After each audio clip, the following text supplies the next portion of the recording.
I want to talk about two of the orders that I think are legitimately very takeable.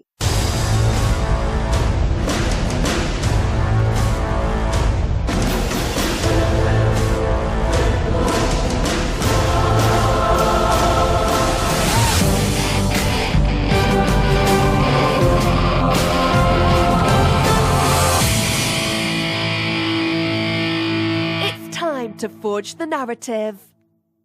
Hey everybody, welcome to Forge the Narrative. My name is Paul, your host. I'm joined tonight by Red Powell. Hello. And Adam Camilleri. Oh, hey. We are the Bell and Lost Souls podcast. Thanks for joining us, everybody. Please don't forget to like, share, and subscribe. I know some folks, you may be like, do I actually need to subscribe to this? Just please do, even if you don't feel like you need to. We'd love it if you did, and then leave us some 5-star reviews. But I invite you to join us each and every week as we run down some of this stuff. And as I promised, with the cliffhanger of last week's show, I want to talk about the Battle Sanctum from the Adepta Sororitas Codex. Well, so when it first came out, I was like, this thing's really good. And I think we were on an episode, probably 9 months ago now, who knows, where I said, this thing's really good because you get to bring a premium piece of terrain with you to every game. And you're just going to have one game. Let's say you go into a 6-round tournament. You have one game out of those 6 where your deployment zone terrain isn't as good as you want it. And you just be like, problem solved. Battle Sanctum to the rescue. I was kind of tongue-in-cheek referring to the awesomeness of the Battle Sanctum, but it's a sizable piece of terrain. It is. It's coming to some issues now with some of the rulings GW has made about how you place things of this nature when you bring them to a match play game. And I think the restriction is they can't be placed within 6 inches of any other terrain piece, because what people were doing was like what I was referring to before this rule came out, and just like make yourself a nice big 9-inch, 12-inch tall, however big it is, Aegis defense line in front of your army where nobody can see anything in your deployment zone. It's at least a foot tall. I mean, it's large. It's a big boy, or lady, whichever it may be. What do you think of it now? This is kind of, I think, a little bit beware. If you're going to include this as a part of your army, you're traveling to a tournament, even going to a local tournament, you want to know how the organizers will respond to this because of exactly what you mentioned. If it has to be a certain distance from certain terrain pieces, will you be allowed to move them? Yes. Pretty much you just need to find out if they're playing with really, really dense terrain, then you're going to have some struggles, especially if they're holding really tight to some of the GW rulings or some of the other known tournament organizer rulings like the WTC or the ITC packets. Yeah, you really want to know what you're getting into before you decide to bring this thing to an event or not. It's 80 points. And so if there was, and I'm certainly not suggesting or even implying that TOs shouldn't try to accommodate this type of stuff, especially when it's a piece of someone's army or something that someone can take and build their list around.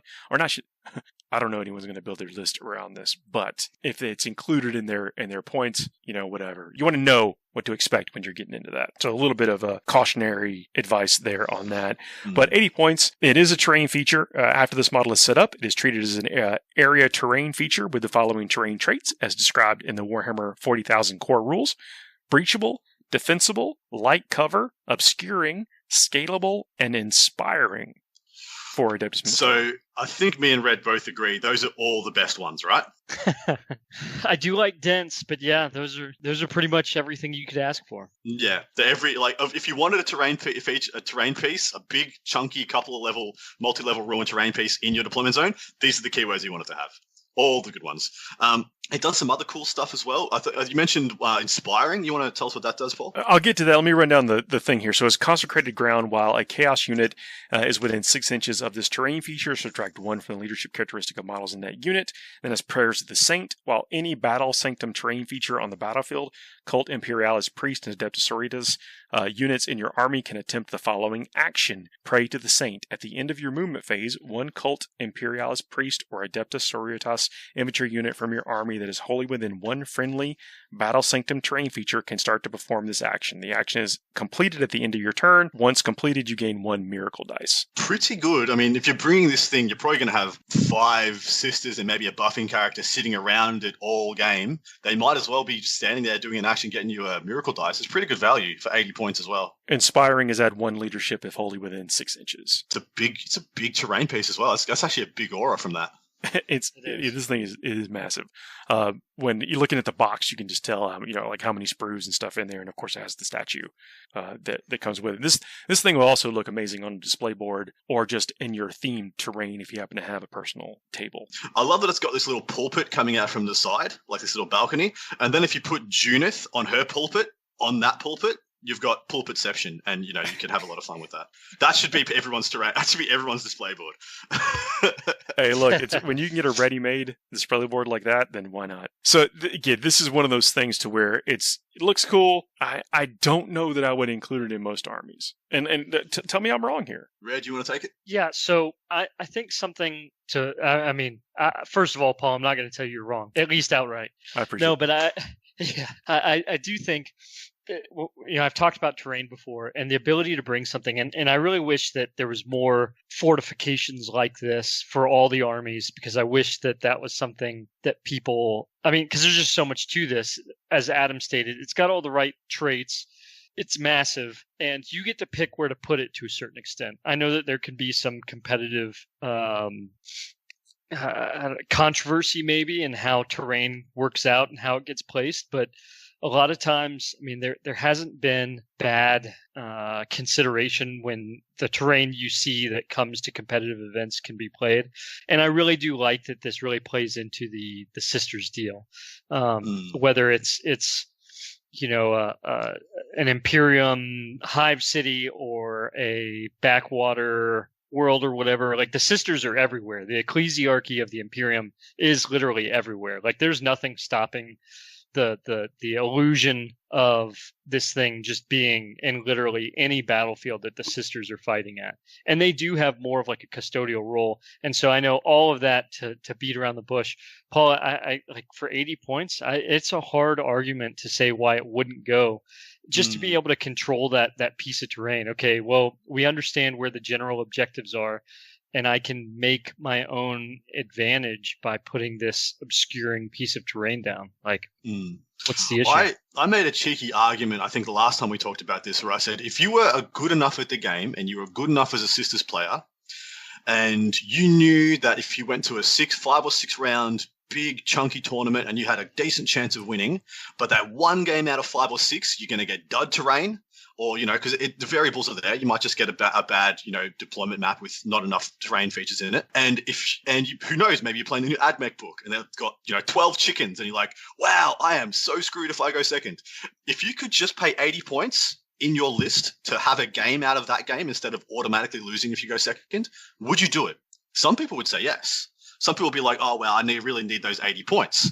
But when you think about what 80 points is going to cost you, is it 1 unit of Battle Sisters and a couple, it's like 6 or 7 Battle Sisters, one or Paragon a war character suit. here, one Paragon war suit, a pendant engine or 2, it's like, it's not that hard to justify when you put it into that kind of context. But there will be a game where it feels bad, where you're like, I wish I could place that piece of terrain, but I'm not allowed to.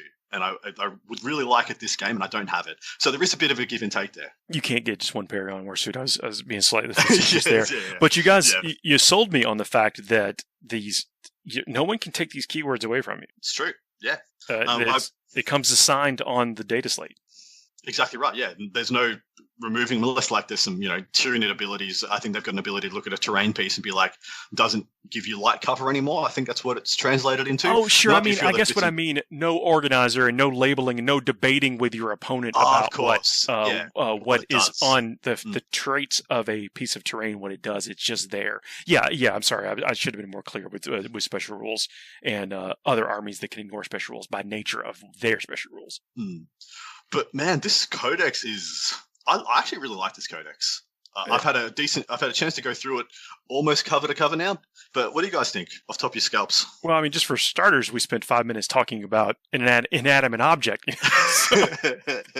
So even that is remarkable about the book. But yeah, I like it. I think there's going to be some adjustment as people shift away from, if they want to continue playing Sisters, they may shift away from what they were taking previously, but I don't think it's by much. I think this is a great Codex for Sisters players out there, because your army. I think we said a very similar thing for Necrons towards the end of the lifespan of their last Codex, where it was like your Codex starts with 700 points of it already allocated.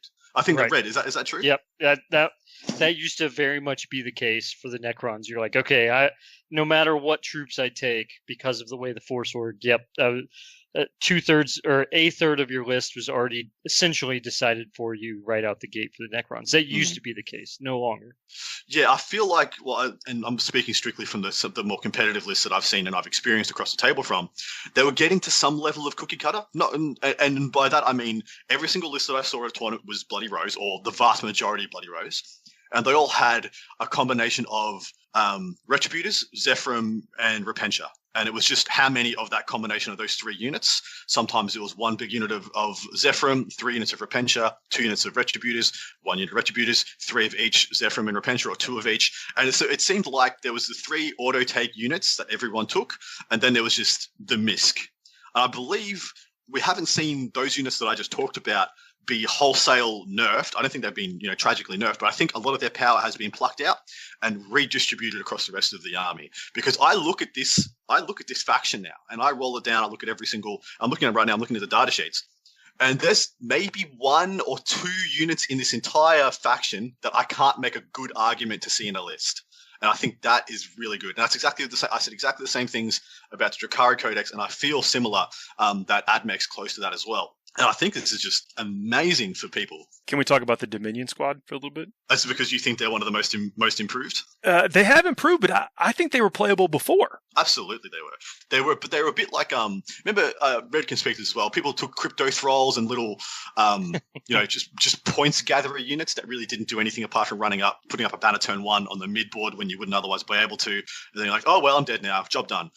Now they slap as well. Well, before the show, I asked you what you thought about the Immolator. The Immolator. Yeah, there's some funny stuff you could do with Dominions. So in previous iterations of the Sisters Codex, Dominions used to be able to scout move. Well, they've always been able to scout move, but they used to be able to take their whatever transport they were in with them, and they lost that in the last Codex. But now they've been given it back. So now you can have and so you can take a Rhino or an Immolator for this job, but. And there's I've been trying to find it in the stratagem section, but I read it previously that there's an auto explode. I believe it's Immolator locked. There's an auto explode option for your Immolator, in which case you could scout move 5 Dominions in an Immolator, and you scout move that up before the game. You go first, jump the Dominions out to do their mid-board job, and then move advance that Immolator, or move and fire that Immolator into somebody's face, where they have to kill it. Like it gets in such a position that they have to kill it. E.g., they have to put enough resources within 6 inches to destroy it, and just blow the thing up and just suck it. This is great. Well, I want to talk a little bit about the Dominion squad specifically itself too. Is that it's a squad 5 to 10 models. Base cost 12 points apiece. It's a fast attack slot. You're right, they do get that ability through the Holy Vanguard rule to what we would consider scout up the transport a bit, and they get to take what's called an Artificer crafted Stormbolter. Yeah, this is new. There's a couple of things new in this codex that we haven't really have. A lot of people might not know yet, but sorry. Go for it, Paul. Up to 4 Dominions can each have their bolt gun replaced with 1 weapon from the special weapons list. The special weapons list is the Artificer crafted Stormbolter, Melt-A-Gun, and the Ministorum Flamer. The Artificer crafted Stormbolter has a 24-inch rapid fire 2, strength 4, damage 2 weapon. Yes. That's wow, and they can have 4 of them. Yeah. Now, that Very adds strong. 5 points per model, so it turns 5 of them into 17-point models. Mm. I'm sorry, 17-point models, yeah. Yeah. There's a stratagem that goes along with what I think you're Blessed talking about bolts. here.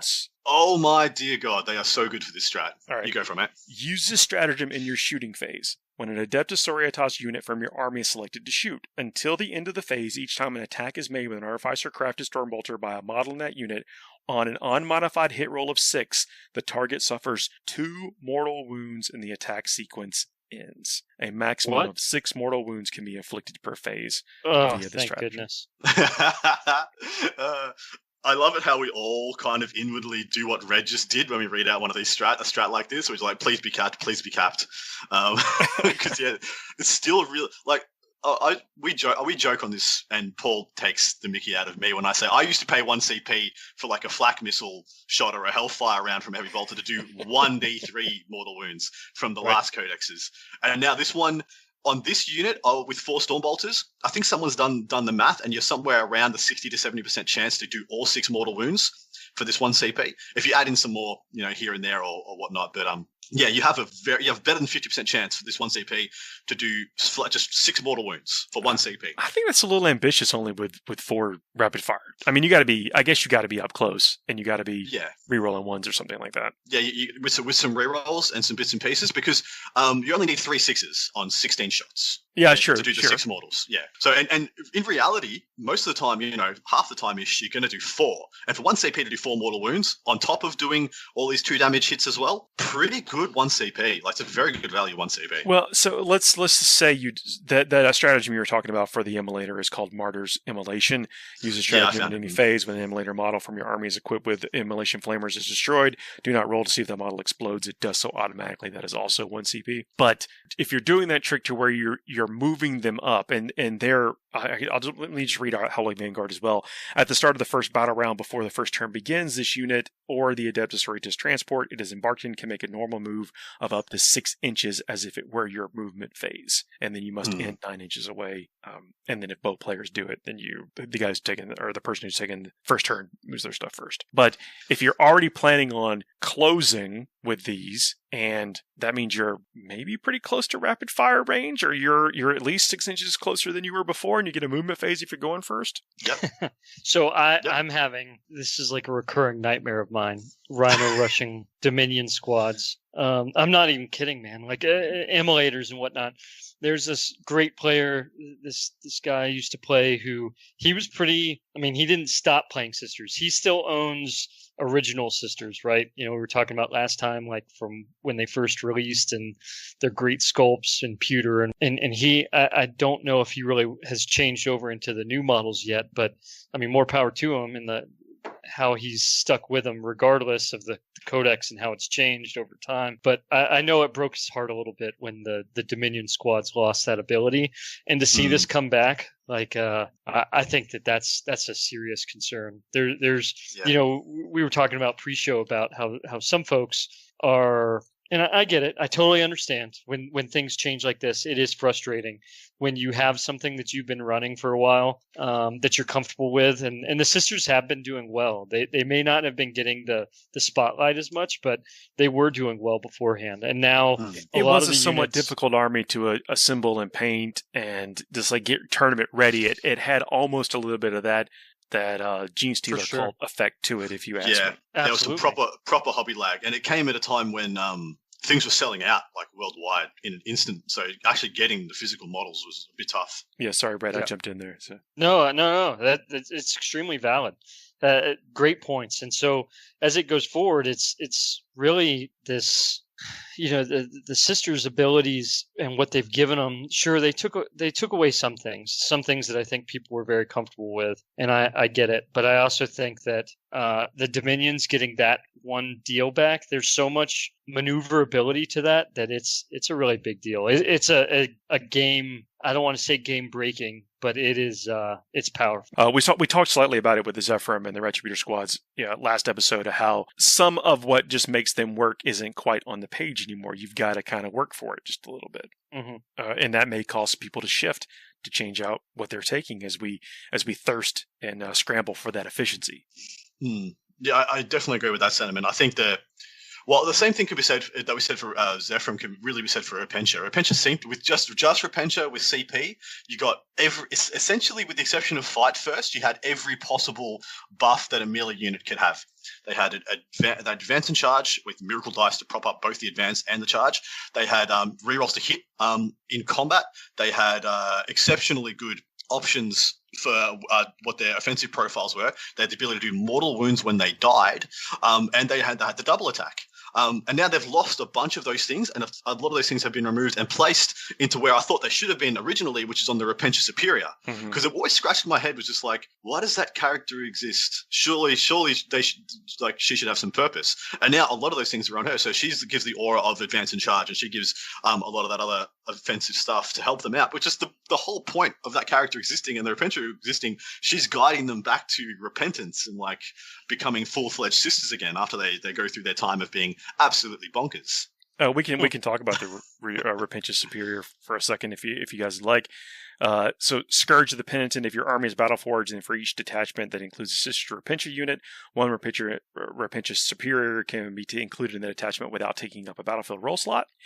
We haven't seen that, I don't think, play as much as often in this edition. Yeah, it's definitely been toned down. I mean, I remember a lot of it for my Ravenwing stuff. If I take Black Knights, I get a single one of the Black Knight command stuff without a slot. I think there's a couple other ones like Crypto Thralls don't take up a slot if you've got like a Chronomancer or whatever. But there's a few other bits and pieces. But you're right, it's not a huge amount of it. So Driven Onwards is the next role. In your command phase, you can select one friendly Order Sister Repentia unit within 3 inches of this model. If you do so until the end of the turn, this model and that unit are both eligible to declare a charge in a turn in which they advanced, and until the end of the turn, each time a charge roll is made for this model or that unit, roll 1 additional d6 and discard one of the results. Really good. Really good. You're just going to take it. If you want to play like you did before, you're going to take 1, maybe 2 of these now. I like how it applies to the unit and this model. Yeah. That's some elegance in design, if you ask me. The next rule is Overseer of Redemption. It's an aura, while a friendly Order Sister Repentia unit is within 6 inches of this model. Each time a model in that unit makes a melee attack, add 1 to the wound roll. You want to talk about value from one character? Like those are two of the best auras out there, and this is not an expensive character. I'm just having 40 a quick look points now. Yeah, 40 points. 40 points for 4 wounds, 3+ save. 5 attacks. 3, of course. Yeah, but 5. Let me say it again. 5 attacks on this character. With the Neural Whips, each time an attack is made with his weapon against a unit, excluding vehicles, if no models in the target unit have a leadership characteristic of 8 or more, add 1 to that attack's wound roll. So potentially wounding a lot of things on 4s. Mm-hmm. And so this is the thing, though. People say, "Oh no, I've got to take a tax character." This isn't a tax character. This is a beater. She goes in there and she slaps as well. She might not go after or hunt the same things as well as the Repentia do, but if you're going into 1 wound stuff, she's just as good as a bunch of Repentia. Well, can I support that by saying you don't have to attack the same thing that Repentia's attack, because true, very true. There's what we see is that there are smaller units that are performing actions, holding down pieces of the board, trying to get positional things for secondaries, objectives, and that kind of stuff. And a 5 attack character hitting on 3s that also happens to buff a really stout unit on the side is not a bad investment. Yeah, I don't believe so anyway. I mean, that's we'll see how it all plays out, what makes it into some of these lists. But I think now, if you were wanting to play the Repentia still, and they're still a good unit because they do have 2 attacks apiece, hidden on 3s. Granted, the Eviscerator has a -1 from the hit roll, but I think they still punch just as hard as they did in the past. Yeah, and so I want to point something out. Back to what I think Red and I both remember is why the Rhino Russ was quite terrifying. There's no limitations for the Dominions when they scout a transport for having anything else in that transport. So you can have 5 Dominions in a Rhino with 5 Repentia, scout move them up, and just first turn charge Repentia into people's faces. You won't have a big unit, so unit of 5. We're not going to get ahead of ourselves, or the sky is falling about 20 Death Company doing something crazy to us like that, which they could before. But little surgical 5-man Repentias coming up and just messing with your plans. And I think it's a nice little cheeky play there that you might see people doing. So the Repentia do also have the Zealot rule, which allows them to re-roll their hit rolls when they charge or heroic intervention or charge. The other side of that, if you didn't want to use Repentia for that, I think there's a pretty good excuse to take quite a few Celestian Sacrosancts. We already lost our minds over those last week, but also Arcoflagellants. I'm a big fan of Arcoflagellants again, especially in this bustling meta, which might see quite a few more 20-man squads here, there, and everywhere, most of them having only 1 wound. So yeah, Arcoflagellants might see a bit of a resurgence. I know we don't normally comment about what's sold out or not sold out, but the Sacrosancts didn't sell out. That's outrageous to me. I think really? Wow. Yeah, I mean, I think they're good. So if you get as many as you need or as many as you want, but we called it with Morven Val, though, didn't we? Like instantly sold out, instantaneous, gone. Yeah. I've even had mates who've talked to my sister's players in my local area. I've talked to the stores around our area, and they're like, we're getting one, a non-G-dub FLGS said we're getting 1 for our shelf. Apart from that, everything is gone from the pre-order. Oh, well, look, they're beautiful models, so yes. And Morven Val, oh, cool, it's a High Lord of Terror, and she's incredible on the table. Why wouldn't you want to own it? Yes. Indeed. Agreed. Sorry, I didn't want to sidetrack you from the Arcoflagellants. Oh no problems. Like Arcoflages, they've been quietly good, but I think we were just fighting the wrong profiles for them to really take off. Like they weren't stellar into marine bodies. Like they were quite good into things like Necron Warriors. They were quite good into things like Poxwalkers, things of that ilk. But they did struggle against the marine bodies. So I think we might see them coming back more as people find small pocket solutions for stuff like 20-man Ranger units, maybe other 20-man Sisters units, things of that ilk. And I assume this train of everyone kind of maybe wanting to take one brick of like 20 infantry might be a theme for this edition. We might see the same thing come through for Guard, might see the same thing come through for Tyranids, Orcs, etc. So Arcoflages are Adam's little ring-a-ding hot take for, you might see quite a few more of them soon. Well, I think when you compared just stat for stat, page for page to the Repentia, they were always outclassed. Like you couldn't, when you were putting them both on a scale, the Repentia always tipped the scales. So what do you think is putting the Arcoflagellants back into some type of consideration? Just a bucket of attacks they can bring to bear. Their weapon skill 4+ are not incredible, but do come with Zealot, and there are some other ways and means to circumnavigate that.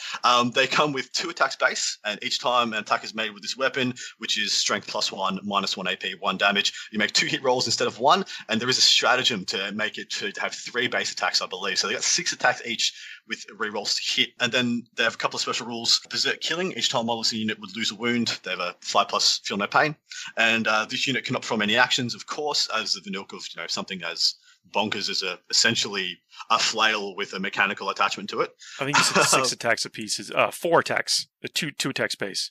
Yeah, I believe there's some ways to give them bonus attacks. I think it's a stratagem for them.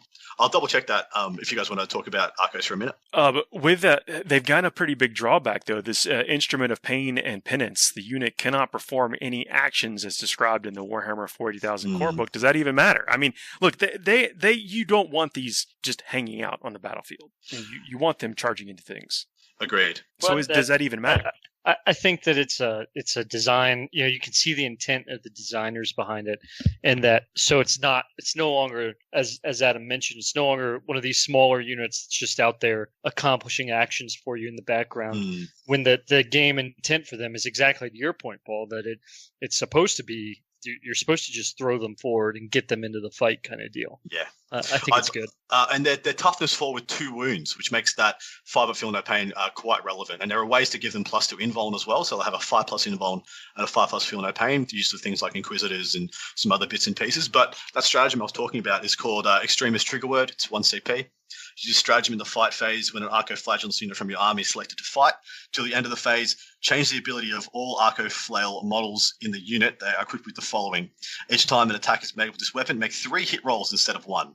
At the end of the phase, roll 1d6 for each model in that unit. On a 1, a model in that unit is destroyed. So apologies, it wasn't +1 attack there. No. +1 attacks. You can get Enduring Implants on 1 model. So that'd be 9 attacks on that model. Pretty good still. Still pretty good. Yeah, and they start out base 13 points, and then 5 points for that Enduring Implant. So that makes one of them 18 points. And I got to think, for 5 points on 1 model, for an extra attack and extra strength, probably worth it. Probably do it on 1 model. The other way to get a plus attack is through the new Hymns of Battle, which essentially is like litanies that chaplains do, but for the priests in the Adepta Sororitas army. And so the first one, the one that they all know, I think it's Canticle of Hate or Litany of Hate for chaplains, which gives an aura of rerolls to hit. Their one is War Hymn, and I'll read it out. If this hymn is inspiring, select 1 friendly Adeptus Ministorum core or character or Engine of Redemption unit within 6 of this priest, and add 1 to the attack characteristics of models in that unit. So that's another way to buff up and beef up those attacks. So they'd go to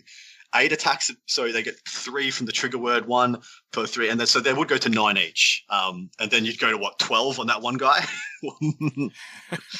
Yeah, yikes! You don't need a big unit of this. If I was making a Sisters army now, I'd maybe have 1 big squad of Repentia and then 1 5-man squad of Repentia. And then some Zephyrum, some Seraphim, which are both extremely good still. And then I have 1 unit of 5 Arcoflages. And then at the start of the game, I've got my 1 unit of minions in the Rhino and 1 unit of minions in the Immolator. And then I'm like, which do I want to send in, the Repentia or the Arcoflages this turn? Because what am I up against, Are they Marines? If they're Marines, the Repentia go in and pick up 5 infiltrators that'll stop me, scouting, moving in and auto-charging Zephyrum later in the game. Or if they're playing like AdMech, and they got 20 rangers. 5 Arco Flagers will take, well, maybe kill them all, depending on how you roll with the 4+ to hit and the rest, and you chuck them in, send them in instead. I think it's a really cool little combo you can do there. I love it. I think if you're building this from scratch now, I think 2 Dominion squads are auto-includes. Close to. The issue is, a funny thing happened. The Zephyrim got pulled out from the elite slot, which was ultra congested. Like, that elite slot was phenomenally congested. And now they're in the fast attack slot, which, because of the buff to Dominions, feels congested as well. Because you've got Dominion, Seraphim, and Zephyrim now. And they're all units that I feel like you might want to take. The Zephyrim still, you think, even without their, the slightly change to their data slate? I think they're fine. I think they're absolutely fine. Maybe you don't take 10-mans. Maybe you don't put them in to think you're going to try and kill somebody's Death Star anymore, or go after people's, bricks of Lichguard, etc. But they're still phenomenally good at killing anything around the same points as them. They won't punch up like they used to insanely, but they still do a crazy good work. We've talked about really, dense squads, 20 max out and that kind of stuff. But I think this army functions incredibly well at like heavy MSU. That means multiple many small units. What do you think about that, Red? Do you think this is they're leaning towards Horde or MSU or somewhere in the middle? I think that the sisters have that, we talked about the flexibility of being, there's not a bad unit in the Codex. I think that I think they could go either way. We saw with MSU, we talk about the war suits, and exactly what you guys are getting to. Some of the ability to have smaller units and then bound in with the Dominions, bringing in, small units of Repentia and so on and so forth. I think that they have a lot of play if you want to go that direction. But I also think that they especially with a lot of the overlapping buffs and everything that they have, and the excellent weapon loadouts that they have available to them, I think that they could play larger units as well. And I don't think that players, we talk about some of the cookie cutter builds and whatnot. And Paul, you mentioned that search, that treasure hunt for efficiency. I think that it's a trap to think that there's a cookie cutter deal, which people will fall into, right? Because you see what works and you want to build on it. And that's like not just in war games alone. That's something that people do anyways. But I think that there's a trap to that. I think that this brings up a really good point that there's so many different avenues to explore. And as you play into the meta and your local area, you don't need to feel pinned into just playing sisters a specific way. I think that there's a lot of different things to take advantage of personally. I 100% agree. And the biggest way I agree with that is I don't think Bloody Rose is the auto take anymore. I think there's a conversation to be had there because there are really good other options. Let's have that conversation after the break. No, Paul, I want to have it now. See you in a minute. FTN is brought to you by Discount Games Inc. Please visit them at www.discountgamesinc.com. And don't forget to ask Jay about ways to save even more on your hobby projects. Hey everybody, we are back. Still got Adam and Red here. Hey. Yo. Let's talk about a couple of orders. Again, I know we're bouncing around, but it's a kind of a weighty book. Lots of things to discuss. Lots of combinations. I actually feel like it's better to do it like this. If we can't do the whole book, it's probably better just give people a snapshot of the bits and pieces that, that we find interesting, and hopefully they echo the sentiment. But I want to talk about two of the orders that I think are legitimately very takeable.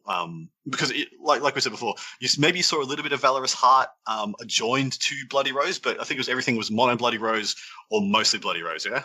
Yeah, Bloody Rose allowed you to kind of audible your battlefield capabilities. And so I think if you were kind of agnostic about what you were a fan of, it was an easy pick. Yeah, agreed. The first one I want to talk about is Argent Shroud. I'll just quickly read out what you get for this one. And this is the one that I believe people might want to lean into if they like the MSU flavor more, because this thing is really good for that. Each time a unit with this conviction makes a normal move or advances in your movement phase to the end of your shooting phase, it counts as having remained stationary. So even if you advance, you count as having remained stationary. And then each time a unit with this conviction is selected to shoot or fight, you can roll one hit roll or one wound roll when resolving that unit's attacks. So that's the better that's a better version of kind of what we got when Master Artisans got downgraded because it used to be reroll 1 hit and 1 wound. And then it was, salamanders have just got a reroll a wound, I think. And then some people just get reroll a hit. These guys you can choose. You can reroll 1 hit or 1 wound. And so it's really quite nice. And where I think this gets really potent is having like 1 multi-melter in a unit of 5 sisters. Because all of a sudden that unit of 5 sisters can move and advance, still shoot that multi-melter as if it remains stationary, so still hit on 3s, e.g., it's turning the multi-melter into an assault weapon and giving that multi-melter +1 to hit, and you get to reroll to hit or reroll to wound. So if you wanted to play MSU and just maximize this is the way to go. I think this thing is amazing. I mean, man, I'm fishing for 6s on my Dominion squad. Yeah, exactly right. Yeah, you can fish for a 6 if you need to. A bunch of other things. This would really activate an MSU army, wouldn't it? Yeah, absolutely. And that's, again, you said it before, I said it before, I think we've all hit it. Like, there's nothing pinning the sisters into a single build, and this really helps demonstrate that by having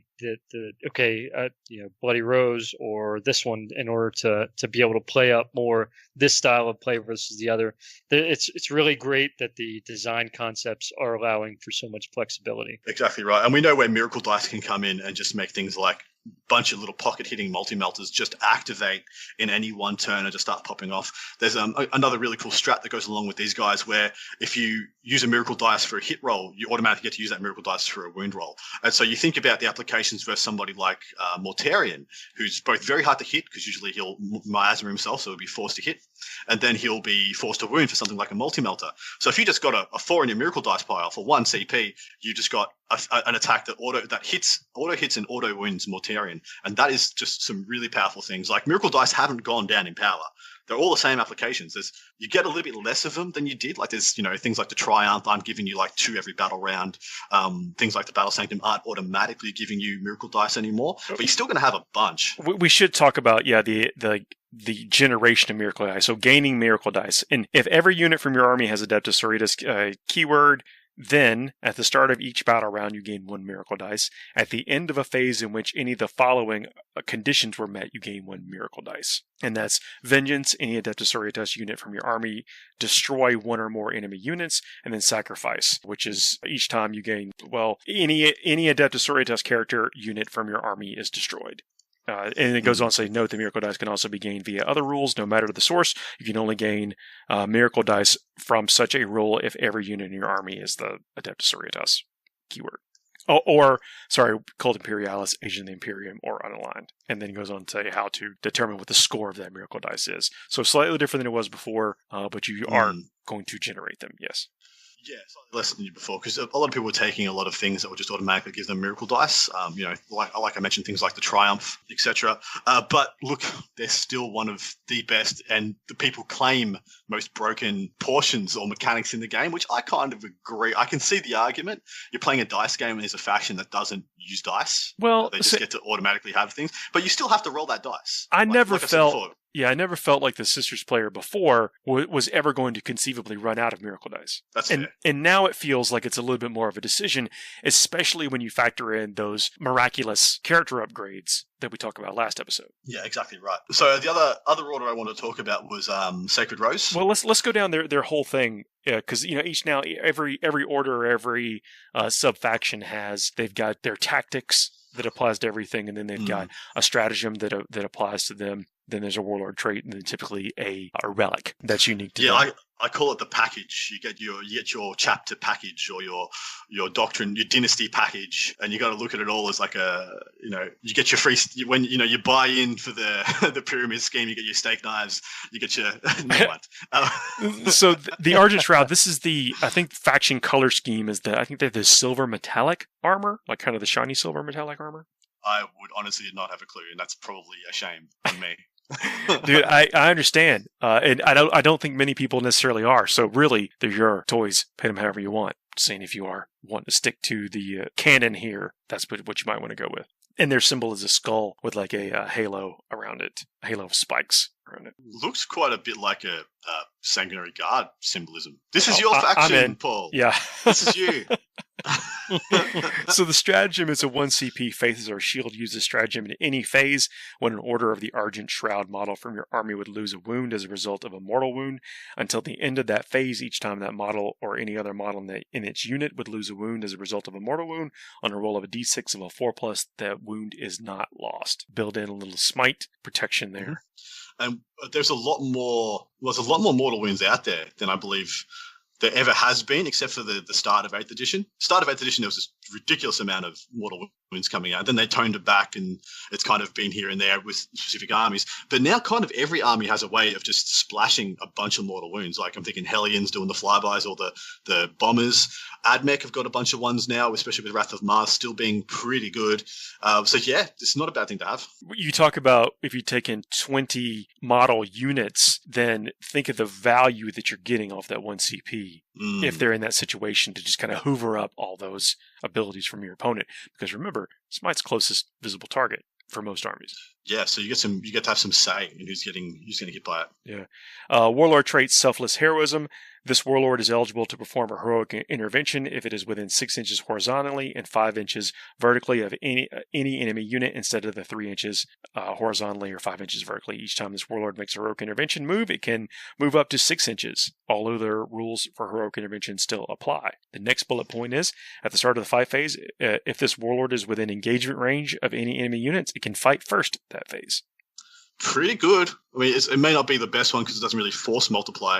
But there is I'm going to point out a stratagem that I believe goes along with this warlord trait that people should know about because it is amazing. So there is a strat called it's very similar to the one. What's the one in for Blood Angels, Paul, that makes everybody have to attack a certain character? Something about Martyr of Sanguinius or some Blood of the Martyr or something like that.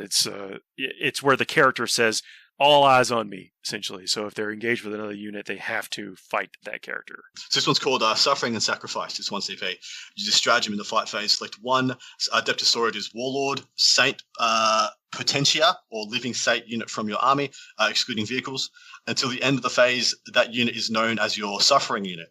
Until the end of the phase, each time an enemy unit is selected to fight, if this model is in that if this model is in within engagement range of your Suffering unit, when your opponent is selected to make targets for its attacks, those targets can only target your Suffering unit.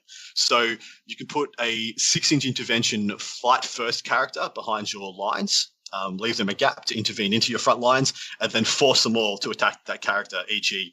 leaving you unmolested. That's nice. Yeah, that's a pretty good combo. It's pretty slick. I'm a big fan of it because when you pull it up, you're going to feel like such a big brain maestro, being like, ha ha ha, foiled. It's pretty good. We should get that on a t-shirt, Big Brain Maestro. With ha foiled on the back. So the relic is the Quicksilver Veil. Order the Agent Shroud model only. Add 3 to the bearer's move characteristic. Each time an attack is made against the bearer, subtract 1 from that attack's hit roll. Not bad in concert with the Warlord trait, I guess. Because then, she's great. I like this for one big reason, as there's no way to increase the move of a canoness, really. That's true. But this actually does make them quite speedy because you have miracle dice to make sure you get a good advance, and then with +3, you can actually make this, 6-inch move +3 +6. So what's that? 15. You can go 15 inches with this model. So it's not bad at all when you add it all up. But sorry, back to that stratagem. I don't want to segue us. I just thought of something. I just had another play pop in my head. Celestine still gets back up when she dies. That is true. And so if you were to, let's say, run a unit of Repentia or something into a fight last, or a unit of like Death Shroud, who are just going to spank him before they get to attack. Firstly, Repentia get to fight on death now for a couple of CP. But if you didn't want to do that, Celestine goes in with them. Everyone fights last, but you redirect all the attacks onto Celestine. Celestine dies, gets back up at the end of the turn. So you didn't waste anything. And then the Repentia fight and do the job you put him in there to do. And like the fact that you could just send Celestine in and use that stratagem on her and then let her die and bring her back for no loss. Hilarious. So let me read that. It's the Miraculous Intervention. The first time Celestine is destroyed, roll 1d6 at the end of the phase. Instead of using any rules that are triggered when a model is destroyed, On a 1, this unit counts as having been destroyed for the purposes of sacrifice. On a 2+, set Celestine back up on the battlefield as close as possible to where she was destroyed and not within engagement range of any enemy units, with all her wounds remaining. And the other thing to know about Celestine is she's been... Remember when she came out, guys? Do you remember when she came out and she was in a unit with her... the Gemini? What were they called? The Gemini, Yeah. That's the case again. They've been recombined. Oh, cool. Yep. And the life words, while this unit contains any Gemini superior models, each time an attack successfully wounds the unit, that attack must be allocated to one of those models. The destruction of Gemini superior models is ignored for the purposes of morale test. If Celestine is ever destroyed, any remaining Gemini superior models in the unit are also destroyed. You know when you look at a unit's data sheet and you're just like, wow, that's a lot of special rules. It must be good. You're right, usually. You know? Well, she can bring back... she has let's say you did that situation to where you directed all attacks to her and she's destroyed and the Gemini also go away. She can bring her back with the healing tears. Yeah, so she comes back to life and then in your first turn, she brings back a Gemini. So she brings back her bodyguard, essentially. She's very good now. She went away a little bit in the last Codex. I think people thought she was a bit too many points when you could make a basic canoness for 50 or 60, whatever points they were, have beneficence or the blade of admonition or whatever it is, and be as good as her in combat. And I'm just like, wow, I can just do it for far less points. But now I think she's really good again. What's the next order you wanted to chat about? So it's the next one down from that one, actually. It is... Sacred Rose? Yeah, Sacred Rose. So tell us a bit about that, Paul. Devout Serenity is the chapter tactic, for lack of a better term. So each time a combat attrition test is taken for a unit with this conviction, it is automatically passed. And the next bullet point is each time you use a miracle dice when a model or unit with this conviction performs an act of faith, roll a d6 on a 4+, you gain 1 miracle dice. Yes. So people think about and talk about how, you have Warlord traits and things to get command points back. Like on a 5+, you'll get a command point back when you spend a stratagem. This is the one that gives you the same thing, but for miracle dice. This is not locked to getting 1 command point back a turn, like those things are now. And you spend more than 1 miracle dice a turn. You can go a turn and spend, 3 or 4 miracle dice at times, and then each time you do one, you kind of get half of them back. So you kind of always have 50% more miracle dice than you seem to have, and which we know that this is the best mechanic sisters have, one of the best mechanics in the game. And so doubling and tripling down on that seems like a good choice. The color scheme on this one is like the kind of the lightish gray armor, just so people are following along, keeping up. Yeah. Their stratagem is very good as well, and it's one of the stratagems that goes very well with the Dominion play we were talking about. It's called the Emperor's Judgment. Yeah, one CP uses stratagem in your shooting phase when an order of the Sacred Rose unit from your army is selected to shoot. Until the end of the phase, each time an attack is made with a ranged weapon by a model in that unit, an unmodified hit roll of 6 scores 1 additional hit. Yeah, and if we forgot to point out before, that mortal wound triggering ability, that the Blessed Bolt, triggers off the hit roll, not the wound roll. So you've just got 16 dice from the 4 Stormbolters, and any hit roll of a 6 is 2 mortal wounds, and the attack sequence ends. It's not the wound roll, which is why it is so good and so likely to get you those 6 mortal wounds. If we forgot to point that out before, I can't remember if we did. Well, use it. Use it every time you can. Every time. Look, play the odds. I don't care if you're firing at a 3-man intercessor squad. Try to get those mortal wounds in. But keep going through the package, Paul. There's a couple other really interesting things here. So the Warlord trait, Light of the Divine. Once per turn, when this Warlord performs an act of faith, 1 miracle dice used in that act of faith is considered to be a 6, irrespective of its actual value. That's only one bullet point. The next one is, this Warlord has the following ability: Light of the Divine, Aura. While a friendly Order of Sacred Rose core unit is within 6 inches of this Warlord, if that core unit falls back, then it is still eligible to shoot this turn. So yeah, both of those bullet points are pretty good, but it's the fall back and shoot Aura that I think is the money here. What do you think? So is that, so that Aura... And I know you just said aura, so I feel like my next question is going to be kind of silly. Can you say that again as far as that last part of that aura? Was that every unit, or was that pick a unit? While a friendly Order of the Sacred Rose core unit is within 6 inches of this Warlord, if that core unit falls back, then it is still eligible to shoot this turn. So it's not, you don't pick one, it's anybody who happens to be in the range.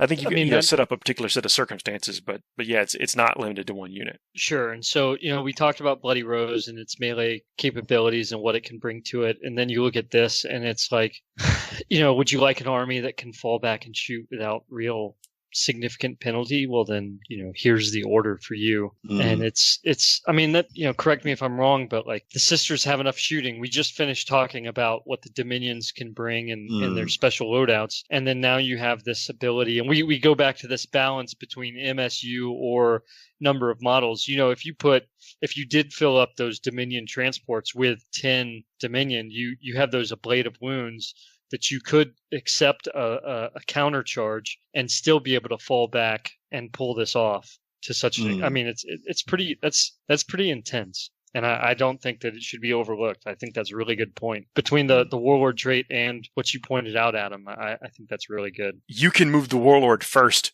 to get into range of this, and then move the unit. And you want. That warlord gets to use an act of faith per turn. That automatically becomes a 6. So if you need to get a 6-inch advance to get them within range of this aura, you just have it. No matter what miracle dice you have, it's a 6. So the range that you can bring this aura to bear is exponentially increased. Top of that, do you know where it's amazing needing a 6? Is when you've got a 4-up invulnerable save on your warlord and she's got 1 wound left. And you're like, well, I've only got a 2 here. It's a shame that's now a 6. Bang, job done. And you have 1 wound left because you took that relic that allows you to only take 1 wound each time. Yeah, it's really good. The relic here is a bit of a meme, but it's very funny. So this next, their specialty relic is the Light of Saint Agathina, Order of the Sacred Rose models, with a Brazier of Holy Fire only. This relic replaces the Brazier of Holy Fire and has the following profile: Light of Saint Agathina, 12-inch range, Assault D6. No strength, no AP, no damage. Each time an attack is made with his weapon, the attack automatically hits the target, and on an unmodified wound roll of 4+ or 2+ if the target contains any demon models, the target suffers 1 mortal wound and the attack sequence ends. So, realistically, you're going to do 2 mortal wounds if you're lucky against most things, but against demons, she's just such a pain to charge. D6 mortal. Well, essentially, you're going to be doing close to D6 mortal wounds to them when they charge it, which I think is pretty spicy in the right meta, in the right environment, or when you just want to be a bit of a jerk to your friend in the garage game. But it's pretty cute. That's exactly what I was thinking. It's like, what? So your opponent is playing their Bloodthirster. And they get through all the mortar wound, bolter, fire, and everything else and charge your warlord, and you're like, you know what? Take some Light of Saint Agathia. Yeah, it's pretty funny. But so those are the 2 that I really like. And I don't know if I like them more than Bloody Rose, but I think they're very up there in consideration. Red, for your mind and the way you like to play the game, I feel like Sacred Rose is right up there for you. It can be, because there's the maneuverability, there's everything that's there to get you there, and I do think that it carries forward into it. If I was going to do, I think that Sisters in Blood Red and Gold look pretty good. So I totally think that if I was ever inclined to do it, there's a high chance that I would run with something along those lines. And the Repentia, of course, I mean, to be able to play into that, there's just no wrong way to go about it. And think of we talked about it before, all of the filigree and the decoration that goes to a lot of the Sisters material can very quickly transfer over into the chaosy baroqueness. And so a lot of this I struggle with because don't get me wrong, I'm chaos lens.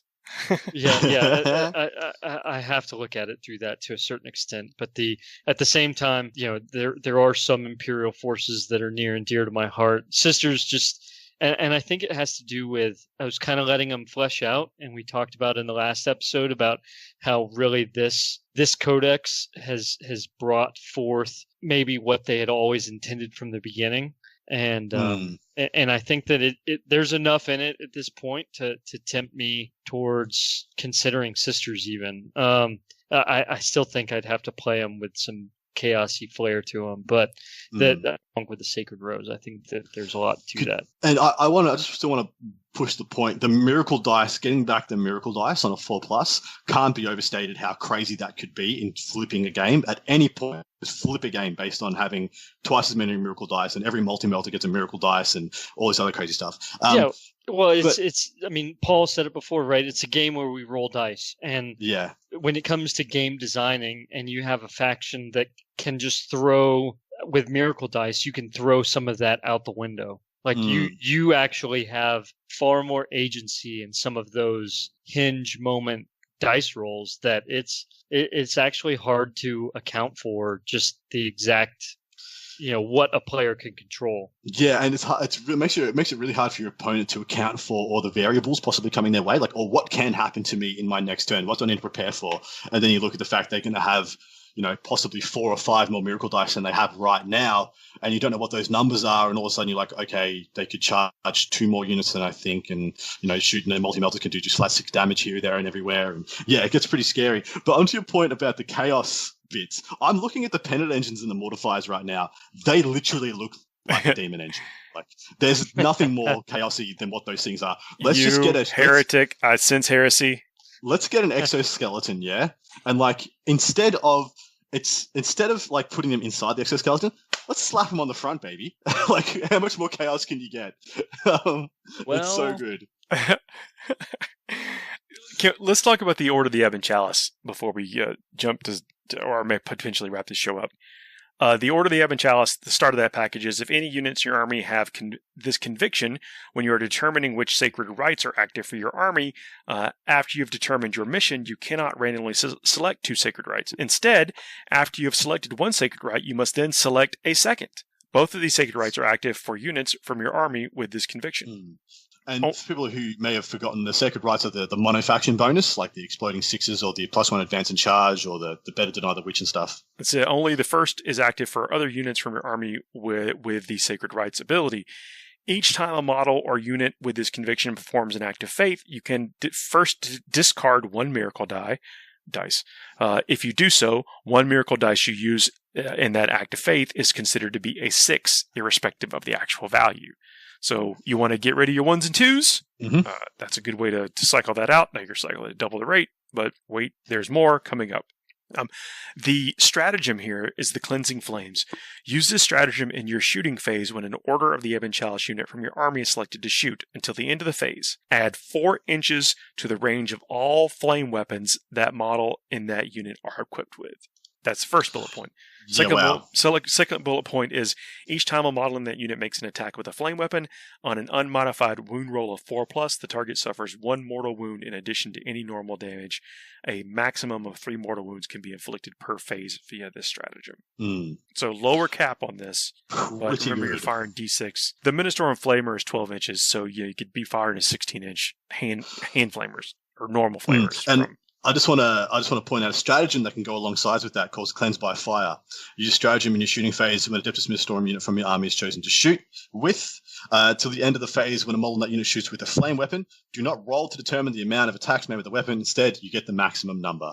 So, yes, please, 16-inch range auto 6-shot flamers that can do mortals on top. Yes, please, very much. Immolation flamers are 18-inch base. So if you're taking the immolators, like we've kind of backed, I think, in the beginning of the show. Yep, I like having one in your army. I think they're cute. I think I like them in that role. Well, so here's where we start talking about that value here. The Warlord trait, Terrible Knowledge. If this Warlord is on the battlefield, the miracle dice you gained at the start of the first battle round is automatically a 6. Mwah, already awesome. But while this Warlord is on the battlefield, each time you spend a command point to use a stratagem, you can roll 1d6 on a 5+, that command point is refunded. So if you're worried about being a little thirsty for command points, yeah, not so worried anymore. That's just a good value combo, isn't it? I think, yeah. I mean, getting that first 6, that way you've banked it, and like you can almost like smugly let your opponent know that you have a 6 in your back pocket. That's right.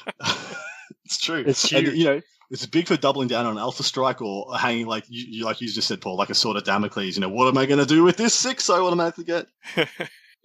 But the relic is hilarious. Sorry, can you read out the relic for me? Yeah, sure thing. So the Annunciation of the Creed, Order of the Ebon Chalice models equipped with a Condemner bolt gun only. This relic replaces a Condemner bolt gun and has the following profile. Bolt gun, range 24 inches, rapid fire 1, string 4, no AP, damage 1, or with a blessed stake, assault 1, string 4, -2 AP, D2. Before selecting targets, select one or both of these profiles above to make attacks with. If you select both, then each time an attack is made with this weapon this phase, subtract 1 from the attack's hit roll.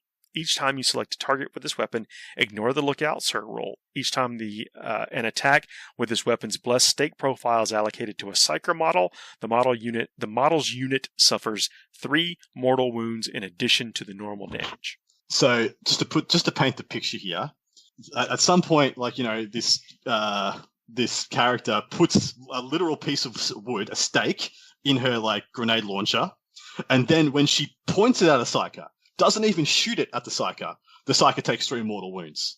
They look at her and just like out of sheer fear of getting staked, they take 3 mortal wounds because it's before the hit roll, before the wound roll, when you allocate the attack to them. Allocated an attack.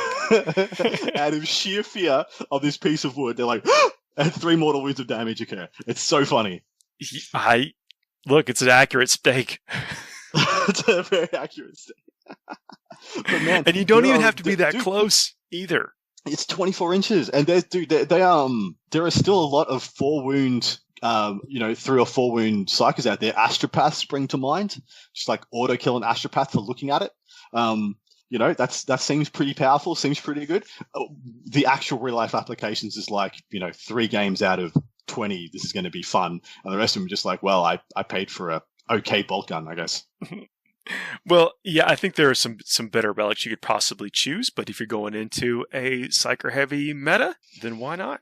Yeah, well, just kill a paladin, like a 3-wound paladin, 3-wound terminator from Grey Knights. Like, well, this stake looked at you wrong, one of them's dead. That seems pretty cute. Right in the jugular. Speaking of relics, before we wrap up, I want to talk about the Iron Surplus of Saint Estella. Add 1 to the bearer's wound characteristic. That's the first bullet point. Second one is each time an attack is made against the bearer, an unmodified wound roll of 1 to 3 for that attack fails, irrespective of any abilities that the weapon or the models making the attack may have. And then the bearer has a save characteristic of 2+. Ooh, that's 3 dot points of goodness. Yep. Only restriction has to be an Adepta Sororitas model. +1 wound, permanent transhuman, save characters to a 2+. How much of a bigger deal is something like transhuman on a T3 model rather than a T4 or T5 for custodes? I mean, the stats alone and just how much more frequently you're going to see that 2 or 3, I'd like to graph it out even if I had the time, but to sit there and paint it out, I mean, it really does just cut off so much advantage that people go into it because, and people do it at some, offhand, okay, well, it's a T3 model. I can go in, I can do this. And transhuman just really catches, don't get me wrong, no one undervalues transhuman. People know how good it is, right? But it really is accentuated when it comes to these weaker models where those wounds are so typical to occur. It's just that much higher of a chance being T3 versus, like you said, T5, for example. And so it is really a big deal. It is. And it just so many things can get wasted because of that. I see it as buying time. I played against Custodes a bunch in this edition, and I see them use their transhuman like against my Plasma Inceptors, and that's pretty much it. Because only the Plasma Inceptors have enough dump of like things wounding them on 3s that it's actually worth giving them what translates to a -1 to wound. But for something like a sister model, you think about all the armies in the game that haven't come out that spam high-strength weaponry. I'm talking Tau, talking Craftword Eldar, where like Strength 6 and Strength 5 is the mainstay. Stuff like Transhuman on Toughness 3 units just goes like, wow, this is so powerful. Agree 100%. And I also think you look at these relics, like some of the ones that we've highlighted, and it depends on what you want to gear out your characters to do. But I see it as buying time. I mean, we have a finite number of turns we play this game. If you can increase the longevity of some of these characters, then they are potentially paying out either because of their auras or objectives or something like that. And these things, I think, greatly increase the stamina of the characters. Yeah, I think that's really well said as well. That's really the main stuff I wanted to cover. This book is it's deep. I think we've talked about some good stuff and talked about some combos, but those are just some of the things you can do with this book.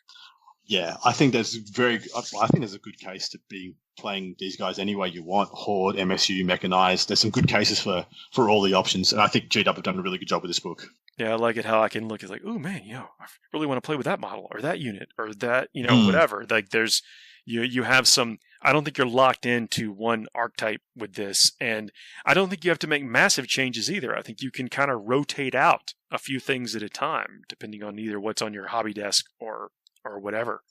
Yeah, I think you can. So what I'm happy to say about this is a codex you can play for a couple of years.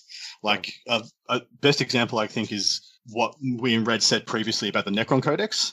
Like, people got, unfortunately, quite bored of the previous, not the current one, the previous Necron Codex after like 6 months, when they realized every army started, with 750 points already purchased in Doomsday arcs and the required characters, etc. But this feels like you could play this for a couple of years without getting bored, and I think that's really a great testament to it. So, and the same goes to the last two codexes as well. I think Admech and Drukhari are in exactly the same vein, and you can play these happily for a whole edition without feeling like you need a Psychic Awakening or a significant patch fix in anything. You're just going to be like, oh well, I can just play this instead or this instead. Always something interesting to do. Yeah, that's very well said, and I think that you're exactly right. And I'm kind of looking forward. I need to go into brew mode. Like I've got what I think is a pretty stout Admech list that I've enjoyed playing with, and that Adepta Sororitas kill team that I started towards the middle of 2020 has really expanded a bit. And I don't know, I haven't built any Dominion squads yet, but I think this is going to be the first ones I put together. Awesome. Yeah, we'll see. But hey, gentlemen, thanks for joining me this week. Thank you. My pleasure as always, mate. Really appreciate everyone that's listened to us. Please leave us those 5-star reviews. It goes a long way to help other people find us. And yeah, thanks for everybody hanging in till the end of the show. We'll see y'all next week. See ya.